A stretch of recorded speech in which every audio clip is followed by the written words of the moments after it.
Well, we're happy to be here with our friends at the Bhakti Yoga Institute on this fine Saturday afternoon, having very un-English weather. And we're happy to have Andrew with us. We can maybe give some introduction to what we're doing here. Well, you say you haven't had any encounters with Eastern traditions, shall we say? Yeah. Okay. Well, we are following. Sorry. To Trafalgar Square 4 weeks ago. It was the 50th of the celebration in central London, Hare Krishna. Oh, really? Okay. Okay. So you had some.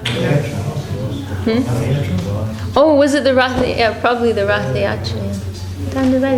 You can sit in the chair if you like. Yeah, I'll probably do that in a couple of minutes. I was just thinking, you're a proud father and you're a proud grandfather. Definitely right proud. Here. No, proud in the best sense. Yeah. This is Aditi Nandapu, this is his son Veerachandra, and this is his grandson. No, auspicious trio here. So you attended. Okay. Okay, very nice. Great. Was that with a big chariot throughout? Yeah, right. Rath Yatra. Okay, very nice. So you had, but you didn't hear any talks or anything like that. No, there was dancing there. There was, okay. Some singing. Okay, so you were attracted to the. Okay, very nice. Oh.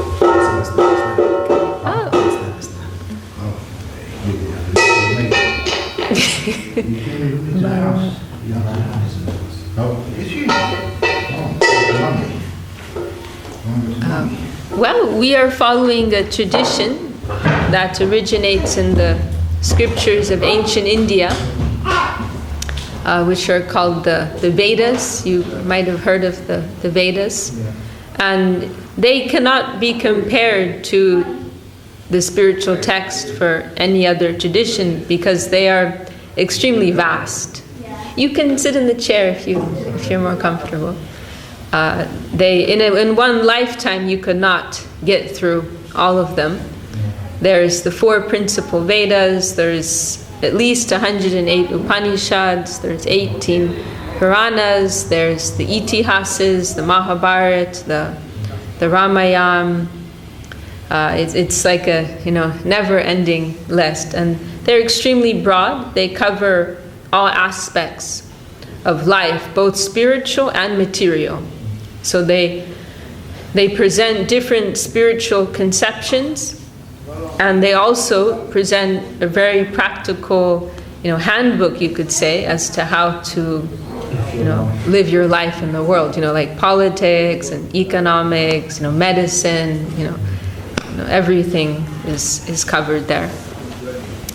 And then within the, in terms of spiritual practice, there are 3 main sections, we can say.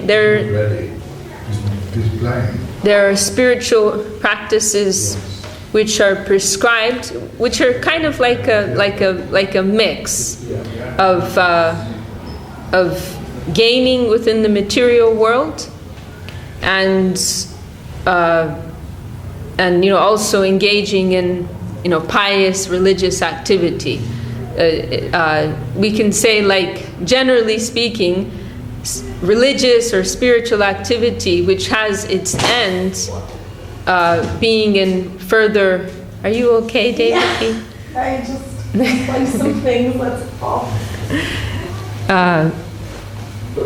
Religious activity which has as its end some further gain or prosperity within this world. In a simple sense, we could say, as a simple example, which would be easy to relate to, is someone praying to God to get the car that they want, or to get the promotion that they want, or to pass their exams, except it's much more elaborate than just going to church and praying to God. But there's so many different rituals and sacrifices and mantras which are prescribed.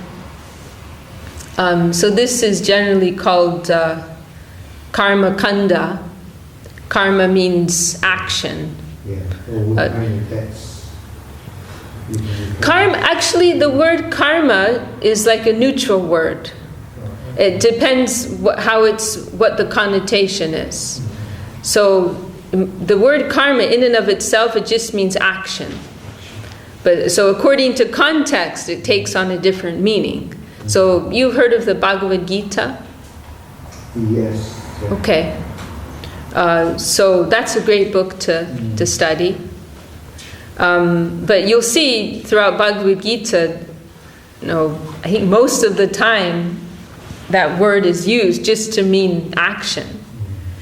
But then according to context, it can also mean like the reaction to your action, because actually from a broader perspective, it's like practically the same thing, like in the sense that if you do something bad, then you're automatically creating a particular result, so it's like they're inextricably intertwined.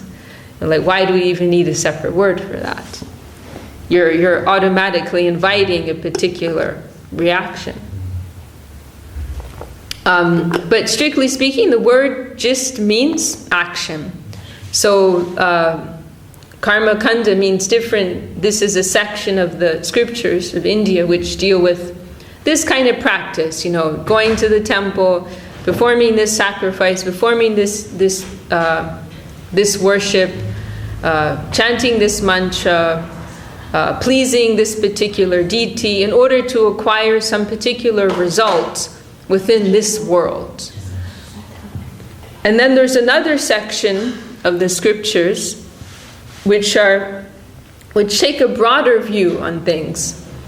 And they say, well, actually, this world is not our final destination.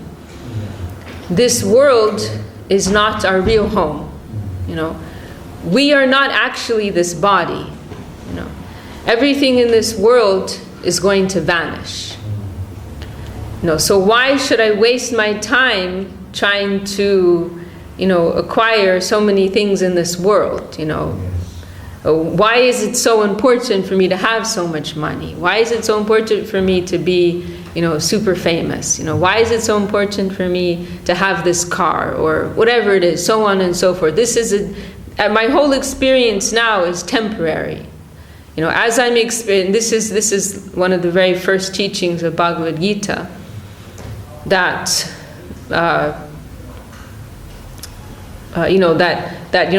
this experience we're having now, we've had this millions of times before, and we will have so many future experiences like this. So why should I put so much importance on this temporary existence? Rather, I have to, and there's one verse there, na tveva ham jatuna sam na tvamne me janadipaha, is saying that as I have existed, as I and you, Krishna is speaking to his friend Arjuna, as I, as you, as everyone assembled here have existed are existing now, so we have existed in the past, and so we will continue to exist in the future. There is no death for the soul. There is only death for the body. So why should we put so much importance on this body and all of the associated things with it? So these persons, they take more of a sober view on life, and they say, why should we worship these deities and practice these rituals to attain things of this world, when ultimately this world is not our true home, not our true goal of life, But there's a spiritual plane. As this is a temporary world that is subject to decay and deterioration, so there is another world which is eternal, which does not decay, which does not deteriorate. And as that world is spiritual, so I also am intrinsically spiritual. So therefore, the real goal of life should be not to enjoy this world, but to renounce this world. This is another section. And so what I really need to do, the way I can best spend my time, is to figure out how I can become free from material attachment, how I can become free from the consequences of karma. How can I become free from material desire? These are because this is also one of the fundamental, the primary, we can say, let's say, primary teachings of Bhagavad Gita, that the root cause of karmic reaction is not action itself, but the consciousness behind. It is performing action with selfish desire that entangles you, that creates karma. So it's not the action itself, but it's the consciousness behind. So the first lesson of Gita, it's called Karma Yoga, and basically it means to develop detachment from the results of your activity, to simply perform your duty free from any selfish, vested interest. That makes sense so far? Yeah. And so persons of this school of thought, they may study various texts which are dealing between the distinction between matter and spirit. They may engage in different austerities to help them become detached from the material environment and from material desire. They may practice yoga and meditation as a means of controlling the senses and fixing the mind on a higher plane. So this is another school, and generally it's referred to as the school of Gyan, which means knowledge. So far we have the school of karma, like world in the sense of worldly activity, persons who want to enjoy this world. Then there's this other group who are called Gyanis, who their idea is to renounce this world, to become free from this world. But then there's a third group. And this school is called the Bhakti school. Bhakti means devotion. And their idea is that, obviously this world is not a place to enjoy. But then to renounce this world, that's also not a consideration, that's also not worthy of any consideration. That is kindergarten. Because in the big picture of things, this whole worldly experience is very, negligible. There's actually a whole other world. There's a whole spiritual plane of existence. And compared to that world, this world is very insignificant. Why would we even have to think about giving it up? There's no question of that. So generally the persons of the school of knowledge, Gyan, their idea is that the superior plane, the spiritual plane, the absolute plane, it is a non-differentiated plane of spirit. Because they see that this world, which is a world of variety and movement and color and dynamics, it's also a temporary world. It's also a world of suffering. And so therefore they equate variety, emotion, feeling with something that is material, with something that is inferior. And they consider that the absolute, the spiritual plane, it must be a non-differentiated plane. It must be a plane of non-variety. Like the Buddhists also have some idea similar to this, enter into nirvana. So they aspire for this position of eternal peace, you can say. But the Bhakti school say, no, it doesn't stop there. No, why is it not possible that as there is a material plane of variety and movement and color, why can there not be a spiritual plane of variety? Why can there not be a spiritual counterpart? Otherwise, what is the origin of all of this? Did all the variety and the movement and the sophistication of this world, did that just come out of nothingness? I mean, that's what some people say, some of the scientists say, but it's not. We say it's not logical. That rather a plane of such fine sophistication that we find here in terms of intelligence and culture, that must have its source in a plane of superior sophistication, of superior intelligence, superior beauty, superior feeling, and so on and so forth. It does not make sense to us that an inferior thing can produce a superior thing. Rather, it must be the other way around. So the Bhakti school, their consideration is that there is and this is described in these Vedas, these scriptures, that there is a superior, dynamic, spiritual reality, which is eternal. And we belong there. That is our natural home, you could say. Dandavat. Welcome.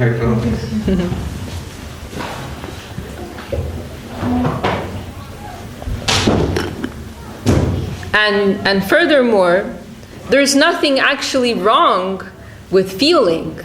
There's nothing actually wrong with desire. There's nothing wrong with attachment. There's nothing wrong with love.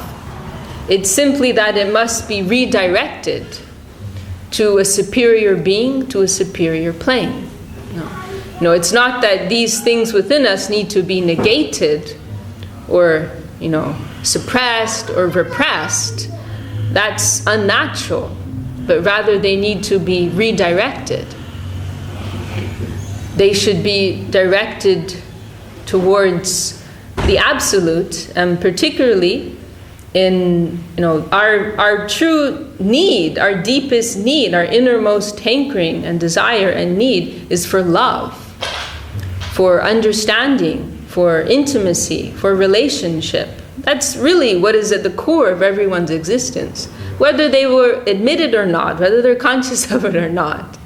But love is actually the most powerful force in this world. And it is what each and every one of us needs the most. So therefore, although different conceptions of the absolute are described, we understand the highest expression of the absolute to be personal, in the sense that, that he has a form, he has a personality, and we can have a relationship with him. And so our interest is in directing our consciousness, directing our desire, directing our love towards that supreme, absolute, loving Lord.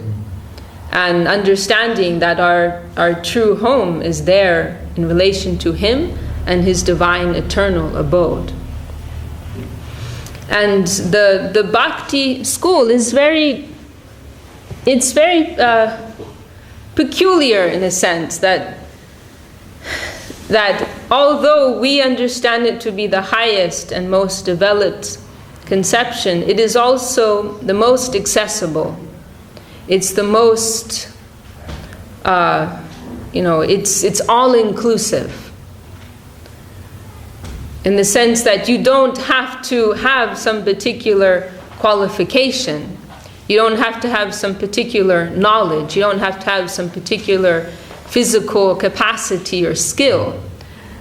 Because, by contrast, those who follow the paths of Gyan, renunciation from this world, there's some prerequisite required. If you're going to practice yoga or meditation or practice austerities or go to study, spiritual knowledge, you need to have some particular skill set, right? Not just anybody off the street is going to be able to do that, especially in this day and age. However, in the practice of bhakti, there's no prerequisite required, you know.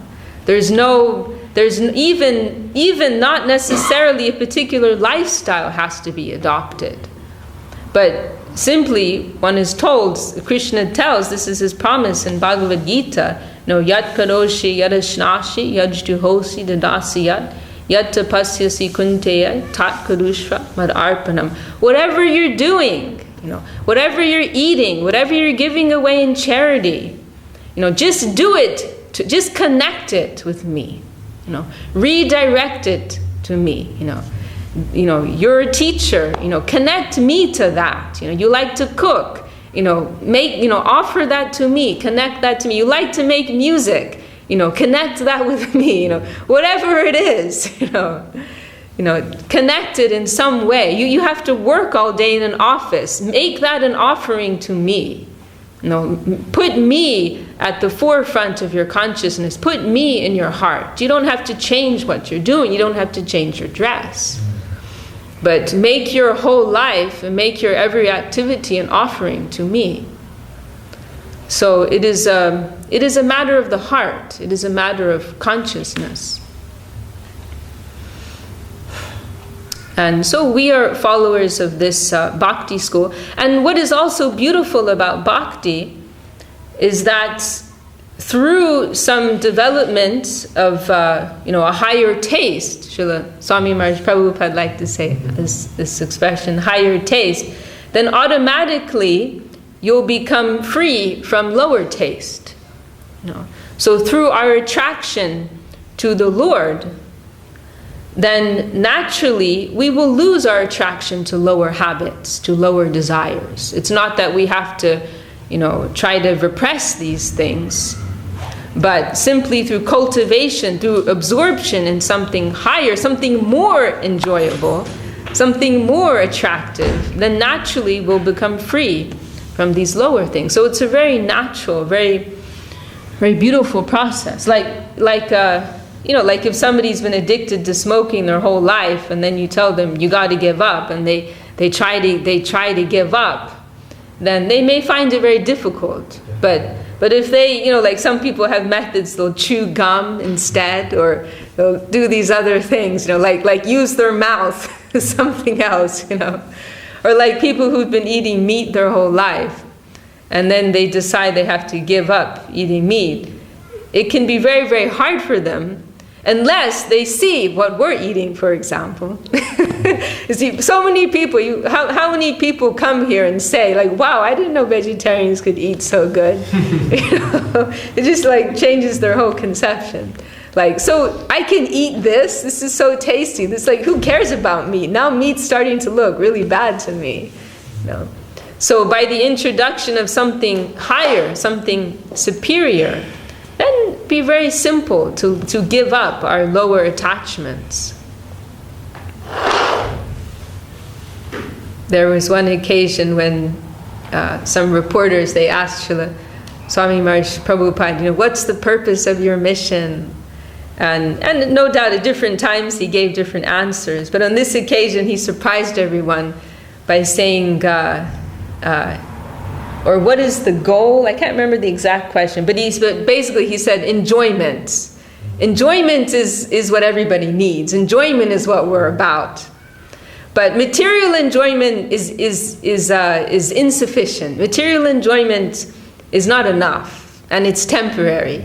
So we want to give everyone real enjoyment. We want to give everyone lasting enjoyment. That's really what we need, Or in Sanskrit, the word is rasa. Rasa means the taste in life, that enjoyable, relish that we get, in that we're searching after in everything that we do. When we're eating a particular type of food, or we're watching a particular movie, or we're going on some particular journey somewhere, or we're hanging out with our mother, or hanging out with a boyfriend or girlfriend, or hanging out with our neighbor, there's some unique taste There's some unique flavor in all of these things, and all, you know, this like variety of taste and sensation and fulfillment. This is what we want, you know. This is what we're all searching after in everything that we do. So from this consideration, we in particular recognize Krishna as the supreme expression of the Absolute, because he is complete in rasa. You know, every type of relationship, every type of emotion, feeling, fulfillment can be found in connection with him. He appears in a hidden way. You know, Krishna appears as a beautiful young teenage boy, and you know, he has parents, and he has friends, he has girlfriends, he has so many relatives, and so in this like context, we can say he's perfectly situated to reciprocate in the maximum number of loving relationships with the maximum number of persons. So in our general society, we're acquainted with the conception of God the Father. But here we are, and no doubt that aspect of God does exist. You know, God the Creator, God the Almighty One, God who takes care of us, and so on and so forth.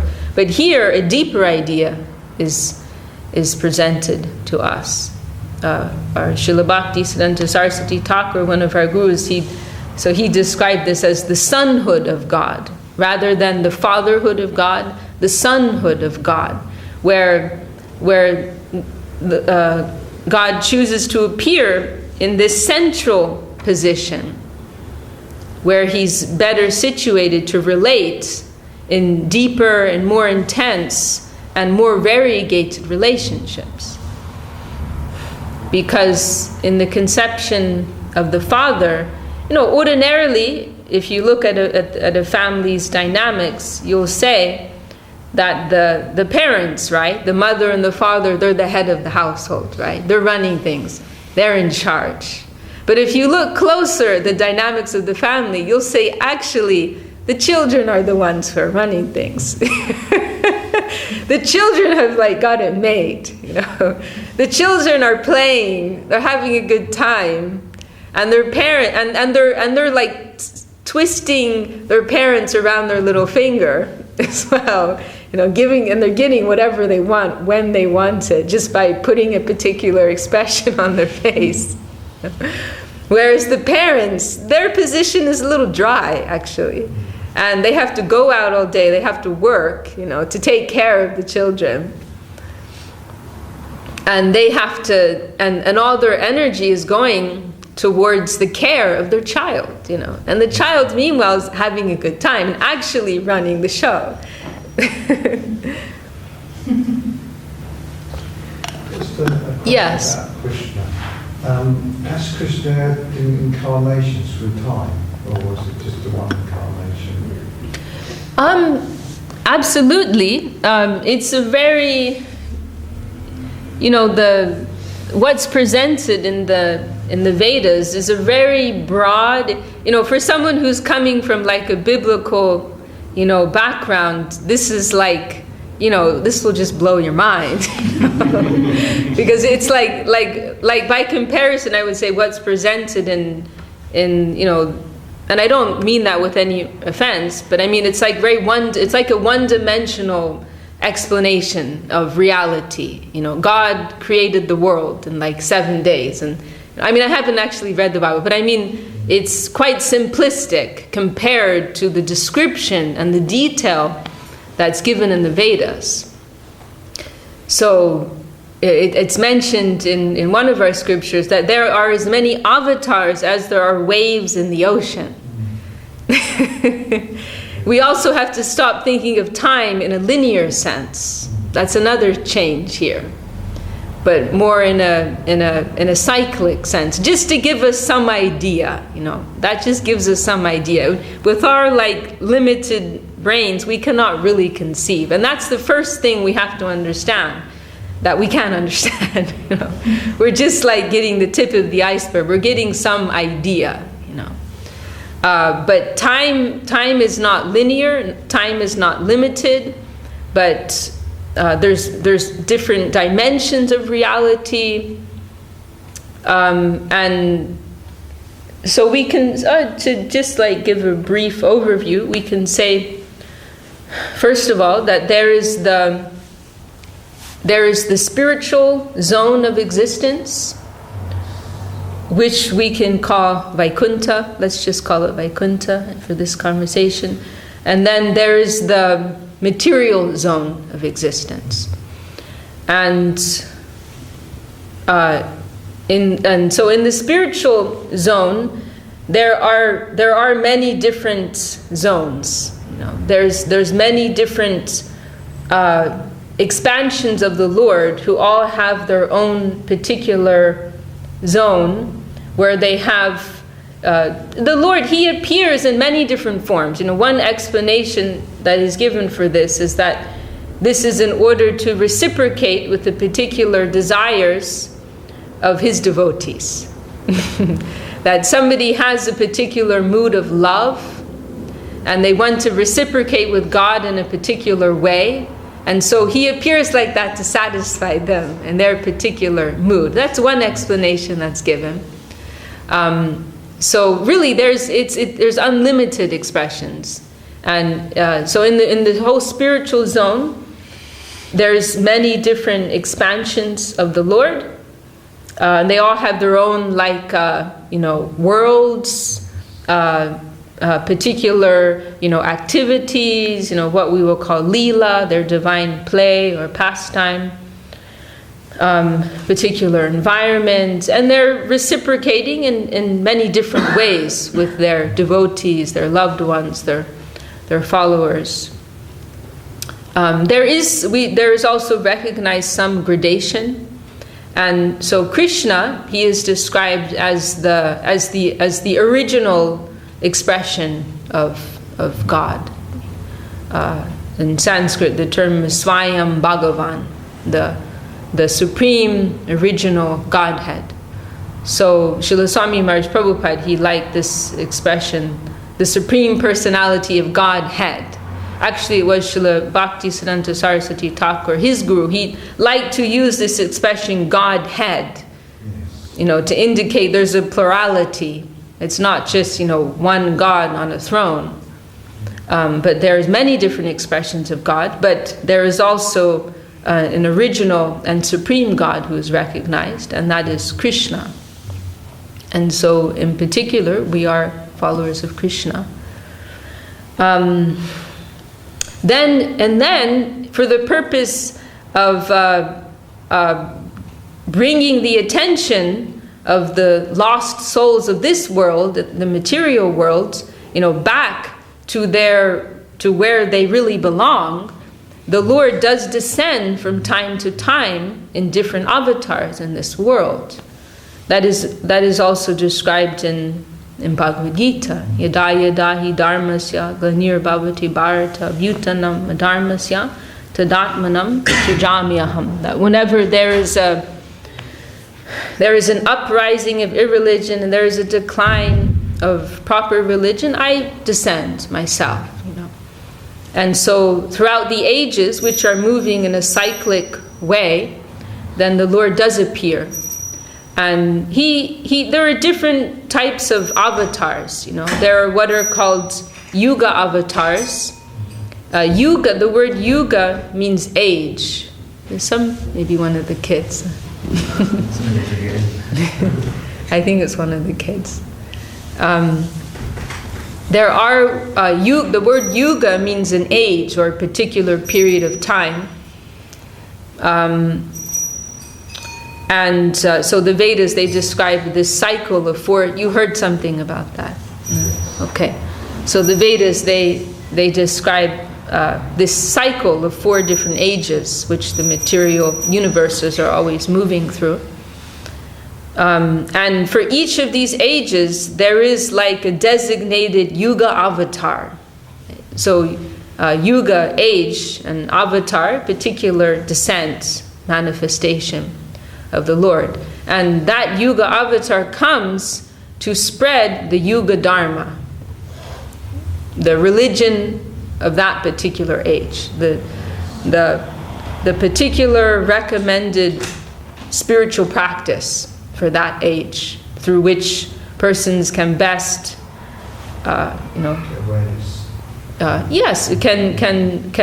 realize who they are and connect with the Lord. So there are Yuga avatars, but there's and so those are like particular avatars who appear in each age for this particular function, and then there's many other types of avatars as well,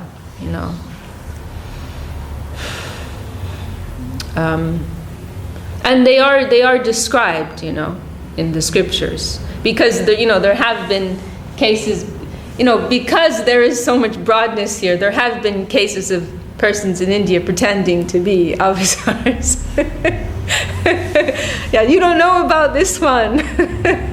There have been cases of that, But however, there is description in the Vedas, so it can be, if somebody's claiming to be an avatar, then you can go and do some research, One of our gurus, actually, Srila Bhakti Thakur, he was a magistrate for the British government, like in the early 1900s, I suppose it was, and one case that he had to deal with was one man who was claiming to be an avatar of Krishna. And he said the main purpose of his appearance, of his avatar, was to destroy the British government. What was his name? Do you remember his name? I can't remember his name. But anyone with any sense could see, he was bogus, And he engaged in, a lot of, immoral behavior. And Bhakti Thakur was able to, I think this time in our history, there's more false prophets than the avatar in our history coming out. Well, this is also described in the Vedas. You can read these texts, which were put into writing over 5,000 years ago, and they perfectly describe the nature of this age. This is called Kali Yuga, means the age of quarrel and hypocrisy. So that is the nature of this age, and it's only going to get worse. But it is an age of contradiction, because while it is from one perspective it is the worst, it is the most degraded. From another perspective, it is also the greatest of all ages. What's that verse? Anyone remember?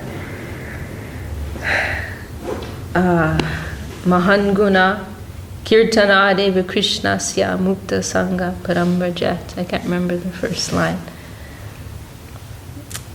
But one particular verse in Srimad Bhagavatam saying that this age of Kali, it is like an ocean of faults. It is an age of unlimited fault and degradation. However, it has one very great quality, that simply through the practice of kirtan, this practice of chanting God's names, one can attain everything. Because the consideration is that the souls of this age are so degraded that they're not able to what, sorry? To ascend. They're not able to engage in serious spiritual practice, Like by contrast, in Satya Yuga, the first stage, the recommended practice was yoga and meditation. And people could really do that. Nowadays it's the type of like imitation yoga that goes on. I mean, those persons, they lived something like 100,000 years, and they could sit in meditation without food or water for years at a time, and very strong, intellectual capacity. So they could really do that, But in this age, I saw this statistic that they put it out of context. I think they meant in relation to like the average time, like when persons are flicking through videos on the internet, the average time that someone will stop and hear, it's like 8 seconds. and they compared it with a goldfish who has an attention span of 9 seconds. So advertisers, they know that they have to catch you in the first 8 seconds, or like, movie makers or whatever. If they're presenting like some clip, they got to grab you in the very beginning. Otherwise, you're just gonna,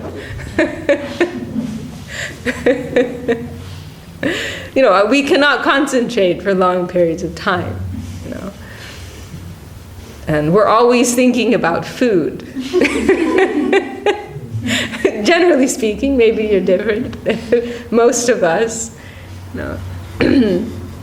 this is one symptom of Kali Yuga. And the environment is so polluted.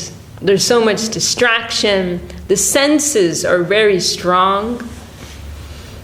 You see, like if you're using a device, you've got like Instagram popping up and WhatsApp popping up, and YouTube, and then your messages, then your email, all these things, and they're all like, your mind is going in like 100 different places, and then somebody calls you, and you're trying to write an email at the same, like our minds are just all over the place, So it's hard for us to follow, like serious spiritual practices. So for that reason, this very simple practice of chanting God's names has been given. And so from that perspective, it is a very blessed age. It is an age of the greatest mercy, the greatest magnanimity. And also in this age, Krishna appears as Lord Chaitanya. Lord Chaitanya is who you saw on our altar here. Lord Chaitanya is another form of Krishna who is distinct in the sense that he is not an ordinary avatar, but ordinary avatar, I don't mean any offense by that, but I mean that he is of equal level with Krishna. So in one mood, the Supreme Absolute appears as Krishna. In another mood, the Supreme Absolute appears as Lord Chaitanya. So they are of equal standing. They are both considered to be the original Absolute Truth. And the worship of Lord Chaitanya is very important to us because Krishna, Krishna's mood is described with the term Madhurya, and Madhurya means sweetness. The nature of his activity, of his divine play, is of the most intense sweetness and love, beauty, charm. However, it's really something that is experienced within somewhat of a closed circle. Not anybody and everyone can get entrance there. However, and Krishna, he is absorbed in that divine play. However, the nature of Lord Chaitanya, it is described as Audarya. Audarya means magnanimity, generosity. And so the mood of Lord Chaitanya is to give Krishna to others, without considering who is qualified, who's unqualified, who's fit, who's unfit, who deserves it, who doesn't deserve it. His nature is to mercifully try to give Krishna to all that he meets. So it is Lord Chaitanya who gives entrance to the play of Lord Krishna, to the souls of this world. And he appeared about 500 years ago in this, age of Kali, and he spread also this. Maybe you're familiar with this Maha-Mantra.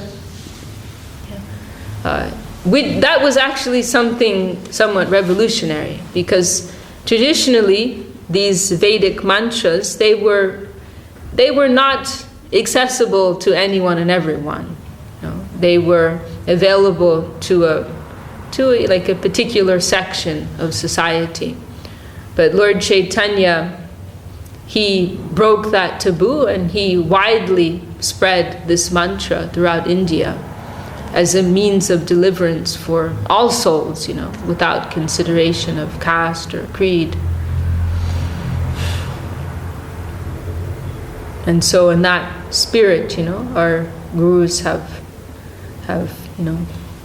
spread this, all over the world. And even persons like us, we have a chance to get connected with this in one way or another.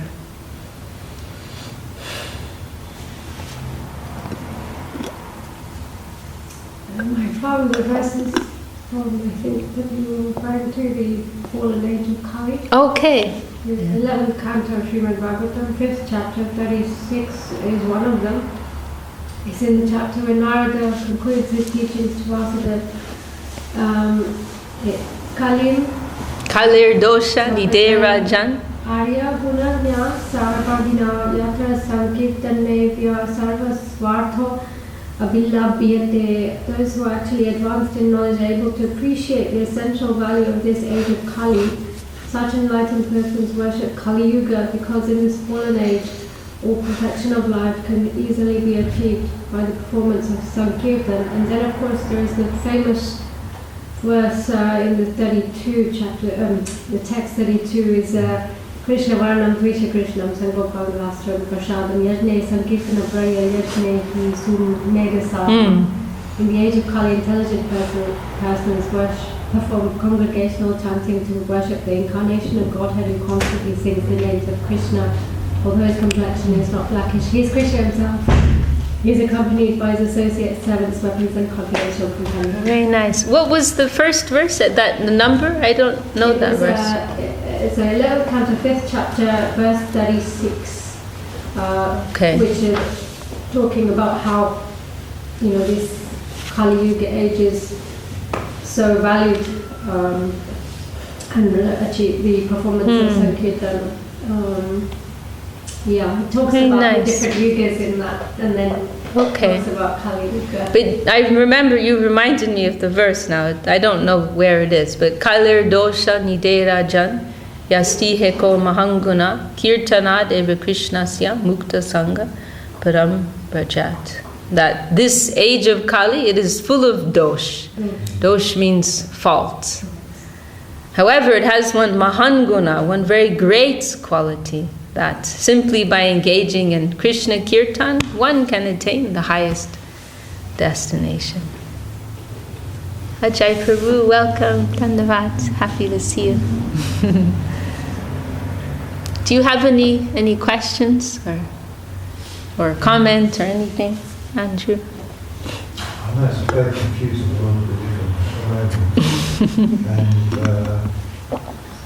like I was talking about, like false prophets coming out.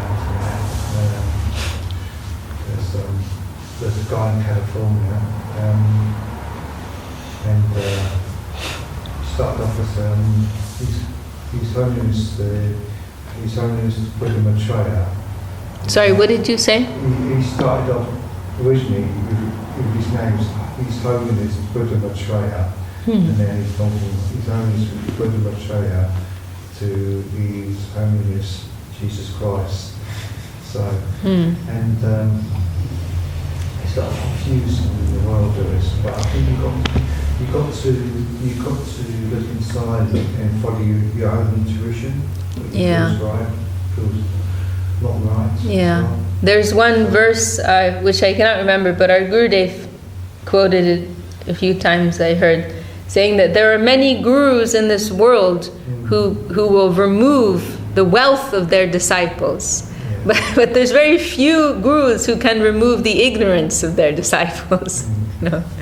So yes, the world is full of bogus gurus. You know? But we feel very fortunate because we have come to what we can recognize to be truth. And we are very happy to have found that, and we are cultivating that. And we see some hope and some meaning in doing that. And so whatever craziness goes on in the world, let it go on. You know, we found something real. You know, so we're giving our attention to that. You know. There's a lot of questions going in the world because if you look at it scientifically, the axis of the planet has actually changed. So the real, true magnetic north pole and true south pole has actually shifted as well, which has actually changed the vibration on planet Earth as well. That's why a lot of people are going for war now. So that's not spiritual for that's actually come from a science perspective. Sure, yeah. I have no doubt. Back for a lot of transition through dimensions, the third dimension, the fourth and fifth dimensions as well. Many things may happen. Many crazy things may happen. You know, but we have come in connection with a plane of eternal truth, and so we're trying to put our focus there. There was one occasion somebody asked Srila Bhakti Raksha Sridhar Dev Goswami Maharaj, who is our grandfather guru, what do you think about World War III? You know, we've heard maybe World War III is going to happen. Do you have any comment? And Srila Sridhar Maharaj said, that is a point on a line on a plane and a solid. A point on a line and a plane and a solid. That we have to think in terms of eternity. You know, many wars have been before, many wars may come in the future in this world. Everything in this world, you know, this whole universe will be annihilated. You know. But we have to think in terms of our eternal interest, our eternal welfare, and eternal truth. And in terms of the eternal plane of reality. So we're trying to, you know, really think in terms of absolute truth, you know, and the absolute plane of reality, what is for our highest welfare, our highest benefit. There are many layers of truth. There are many planes of truth. There are many people, you know, they'll say to me sometimes, do you believe in fairies, or do you believe in ghosts, or do you believe in UFOs? And I say, I believe in everything, you know, but I have priorities.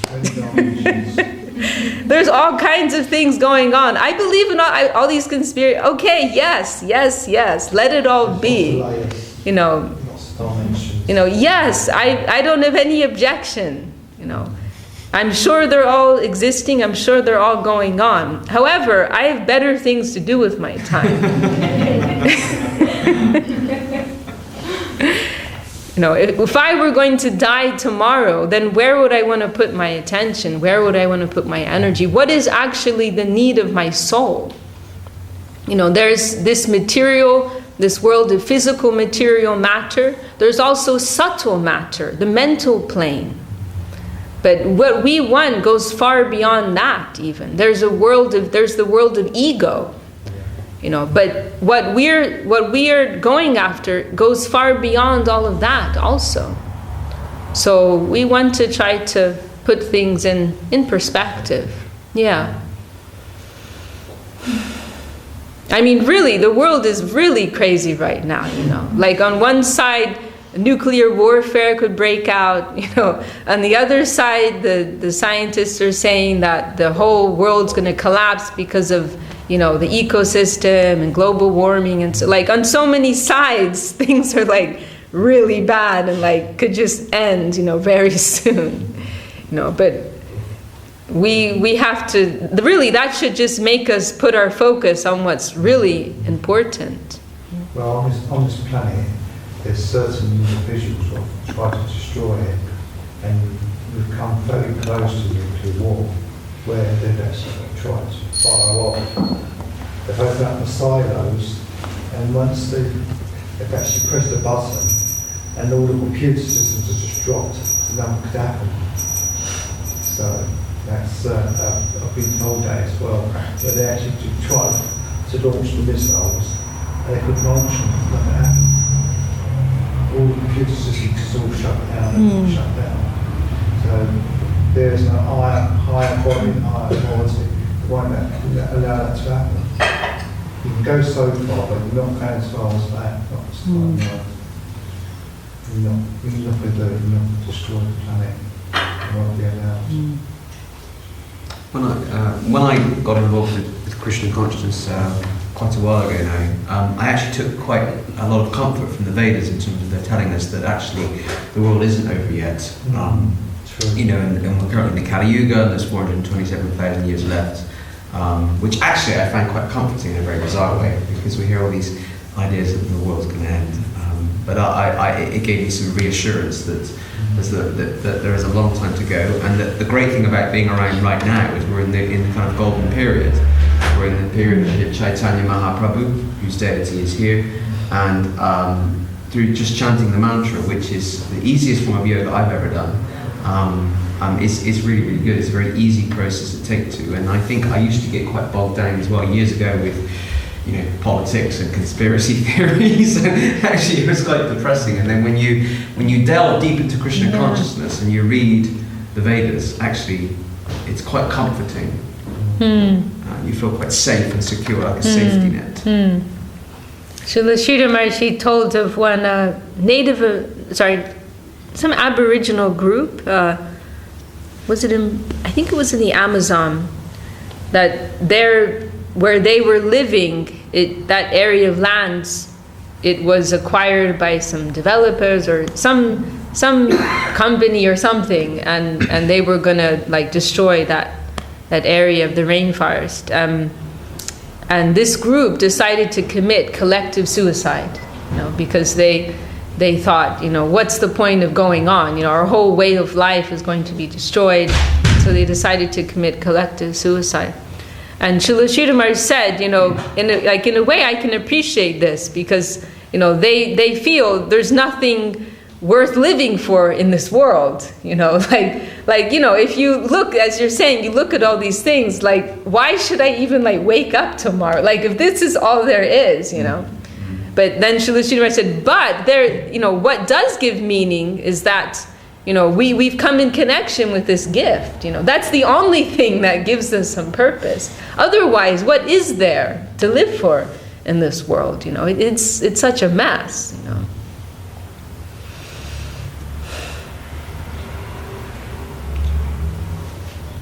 Well, I think it's time for Arati. Are we ready for Arati?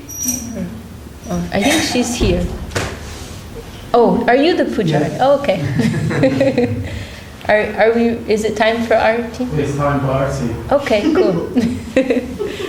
All right. Well, anyone have any last comment or anything or question? Or, yes. Very grateful to you. Beautiful. Oh. And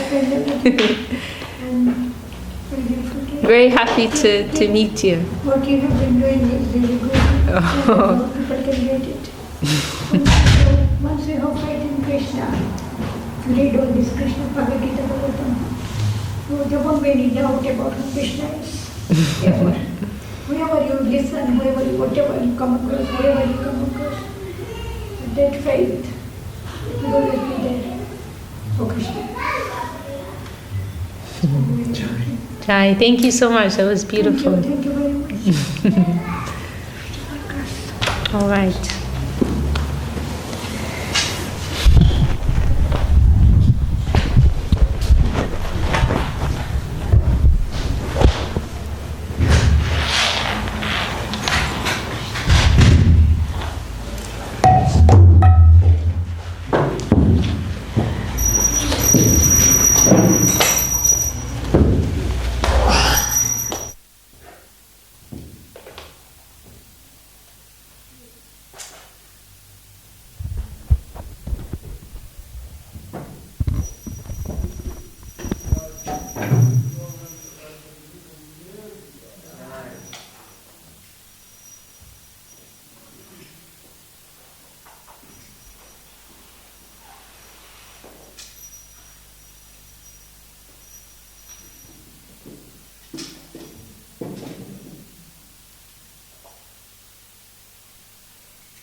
Shri Shri गुरुरंग Bihari Giridhar की जय विष्णुपाद परमहंस परिव्राज आचार्य परियास्ततः श्रीष्म जोगि निर्मल महाराज की जय विष्णुपाद परमहंस परिव्राज आचार्य परियास्ततः श्रीष्म जोगि सुंदर गुरुदेव महाराज की जय विष्णुपाद परमहंस परिव्राज आचार्य परियास्ततः श्रीष्म जोगि देव महाराज की जय विष्णुपाद परमहंस परिवार आचार्य परियास्ततः श्रीमद भगवान भक्ति सिद्धांत सरस्वती ठाकुर की जय विष्णुपाद श्री गौर किशोर दास बाबू महाराज की जय विष्णुपाद श्री सच्चिदानंद भक्ति विनोद ठाकुर की जय विष्णुपाद श्री जगन्नाथ दास बाबू महाराज की श्री रूपानंद गुरुवार की नाम श्री दास ठाकुर की आनंद कोटि वैष्णव वृंद की श्री बालाजी बाबा कुशान जी की श्री विश्वनाथ छठा मध्य प्रभु की श्री श्यामानंद श्रीनिवास आचार्य प्रभु की श्री वृंदावन दास ठाकुर की श्री कृष्णदास कविराज की साधु सरस्वती नित्यानंद प्रभु की साधु सरस्वती महाप्रभु की जय श्री श्री राधा कृष्ण गोपाल गोपीनाथ श्याम कुंद राधा कुंद गोवर्धन की श्री भक्ति विनाशाय श्री सिंहदेव की भक्त प्रभुरा प्रहलाद महाराज की तुलसी महारानी की गंगा जमुना जी की ग्रंथराज श्रीमद् भगवतम चैतन्य चरितामृत की विश्व वैष्णवराय सब की आकर मंत्राज श्री सनिमत की हरिया सकमात की श्री चैतन्य सरस्वत की विश्वाभ्य विद्या सकमात की श्री मायापुर की श्री नामदेव की दनाम सुकंदम की बारदेवा सुभद्र जगन्नाथ की समवेत वैष्णव मंत्र की समवेत भक्त वृंद की हरिनाम